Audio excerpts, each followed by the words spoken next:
Okay, siguiente. A movie headlined by two of the biggest Mexican stars, you and Salma.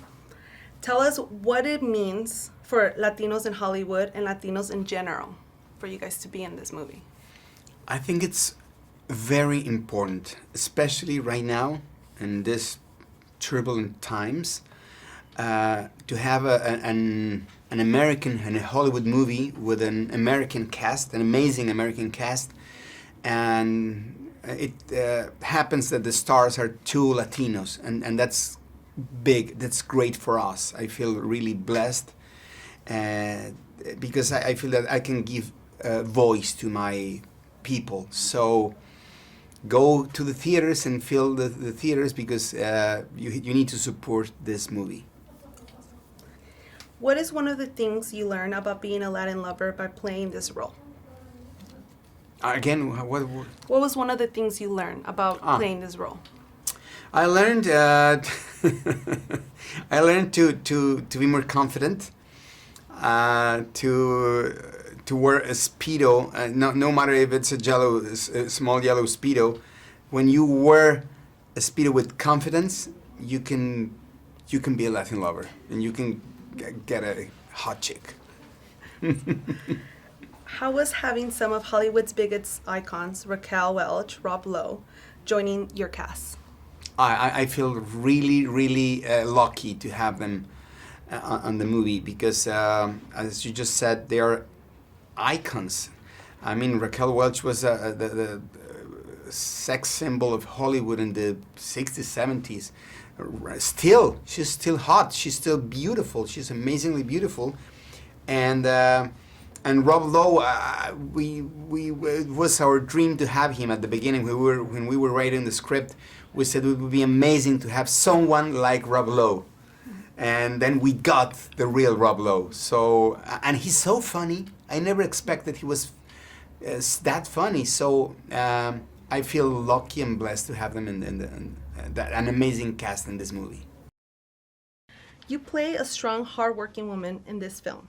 Tell us about your character and the importance of portraying a strong female lead. Yes, my character, Sarah, what I love about her is that she doesn't give up. She is an architect, and she's been working in the same firm for many, many years, and she's still doing the drawings. But she doesn't give up. She doesn't give up. She's like many women that are very, very capable, overseeing, and they get the job, but they don't get the opportunities. And she's really frustrated with this, but she doesn't let go of her dream. And she is also very much a family woman, and she embraces her family, and she doesn't give up on her brother either. So what I love about the character is that it's a strong woman who has it hard in life and has been abandoned by the brother, but she doesn't give up on life. She doesn't give up on herself. She doesn't give up on her brother. Did you learn anything from this film on how to be a Latin lover? Well, I did. I learned that if you're watching your girlish figure, that if you want to have a steak, you can still have your steak. You just suck the blood out of it and don't eat the meat. Nice. See, I learned that horse testosterone can sort of lean you out. Really? I mean, there's a lot of tricks of the trade. Interesting. Yeah. All right. Who'd have known? Not me. Not me. How did it feel to be part of such a diverse cast? This cast is, just look at the people involved in this movie across the board. It's, in terms of comedy, it's one of the best pedigrees that I've seen in a long time. And everybody was great and fun and sweet, and we laughed. It was easy. It was a dream. What drew you to this character? I loved the idea of playing the wise, grizzled, jaded expert at being a gigolo. It felt like something you don't see very often, and it was just right there on the page. I knew that I could have a lot of fun. When you grow up, do you want to be a Latin lover or are you already one? Well, I have to say I don't really want to be a Latin lover. I don't really believe in that. If you want to be a Latin lover, then you can. If that's you, well, I'm not saying that you, but I'm saying to other people out there. But I just believe that you have to be yourself. But if you, yourself, your personality is like a Latin lover, then just be it. So. Great. Did Eugenio Derbez do a good job at teaching you some good Latin lover moves? Yes, in the movie, I really, yeah, he was very funny teaching me everything. And the shot of the sexy walk, oh, that was very funny. So, yeah. Though, yeah, he really, I felt in the movie like he did a good job. Kind of. Awesome. Yeah. Okay. How was it to be working with some of Hollywood's biggest stars? It felt really, it felt good because not only did I get to work with them, I also got to learn from them, learn all their pointers that they give to me, or their acting. I can look at it and then I can apply it to auditions or stuff like that. Oh, great. Given that you're so young in this industry, do you want to continue doing films or is there another profession you want to try? Well, I have to say, when I grow up, I want to be an archaeologist for dinosaurs. But of course, I'm not going to stop the acting business. I might do some kind of science thing or a science program or something like that. So I'm not going to stop doing acting, really. Because I might just say, oh, I want to do a movie about dinosaurs. And then I just go. Good So, one. yeah. Awesome. How are you? I'm fine. Awesome. ¿Cómo está? Bien. ¿Hablas español? Muy poquito. Okay, pero Poquísimo. se oye bien. We know you have some Latin roots. How did it feel to be part of a cast that was helmed by Hispanic artists? Well, I thought it was great. I was looking forward to it, especially because of Eugenio, because I happen to have a very, what can I say? I was always, from the time I really actually met him, I was very charmed and intrigued and thought, oh, this could be fun to make a movie with him. And then I started to become aware of all of his work in Mexican television and all of this, and he's so funny. I mean, he's really gifted. He's like one of the best comedians in the world.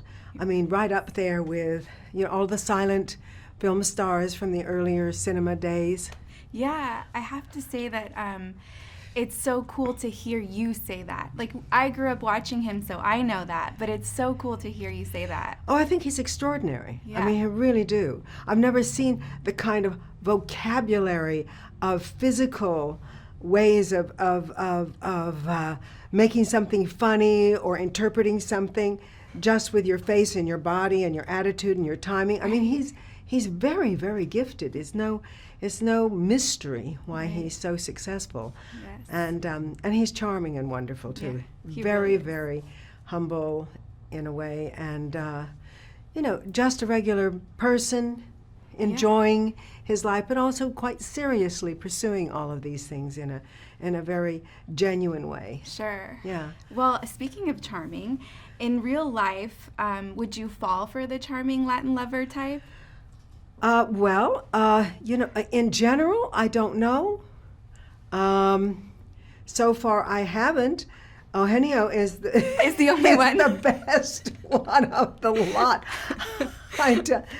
Yeah, I mean, really. Do you know? I don't know. I mean, she caught me by surprise with that because I don't really just think, oh, I have to look for a Latino type. Sure. And it just depends. And I never think of that particular thing, that a nationality would have to be the thing that would be the thing that I would respond to because I like the nationality. That makes perfect sense. You know, I Yes. once married a Frenchman. That Yeah. did not work out so well. Well, they're very passionate as well. Not so much. No. Oh, sorry. Forgive me. I am not telling stories out of school. Scratch that. Don't. Sorry, let me pull this hair Oh, that's sure, hanging sure. on my face. Absolutely. You probably can't even see it, but I can. A little hair is hanging. Sorry. Oh, no, you're good.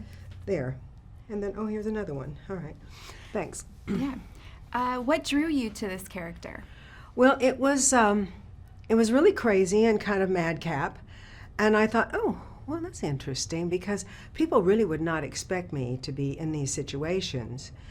Right. But then really meeting Eugenio and getting to know him a little bit and his attitude and watching him work made it just really a commitment for me because I liked him so much and I could see his work was so good. Yeah. And I could see the whole spirit of the movie was very upbeat and to have fun. And I like that. Yeah. Yeah, there's so many serious things in film and cinema lately. The subject matters are so serious and so sort of heart-wrenching and gut-turning and all of this. To me, it was like, oh, you know, it's a difficult world right now we're living in. So why not? Have fun. No, why not, you know, go to the other side? Sure. To show, you know, the fun of life and the Sure. irony of it all. You will always be Hollywood's iconic sex symbol. Always. Do you think you are a female version of the Latin lover? Oh, goodness, I don't think of myself that way, but no, I mean, I am very Raquel, and which is a Latin name, and I do think there is a little bit of an exotic, you know, tone to my character, but I'm also very American. Yeah. So, I don't know, it's not a bad combination to live with, I tell you. Hi, Vale here with more on comedy for you.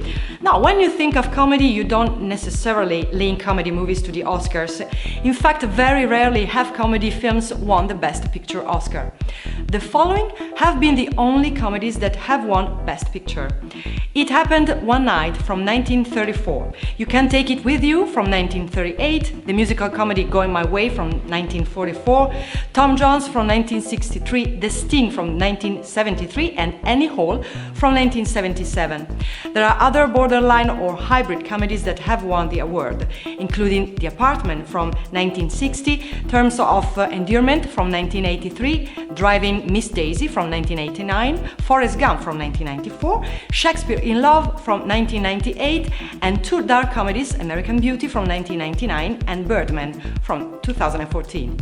What's your favorite comedy movie? Let me know in the comments below, and remember to subscribe to our channel for the all best comedy movie releases.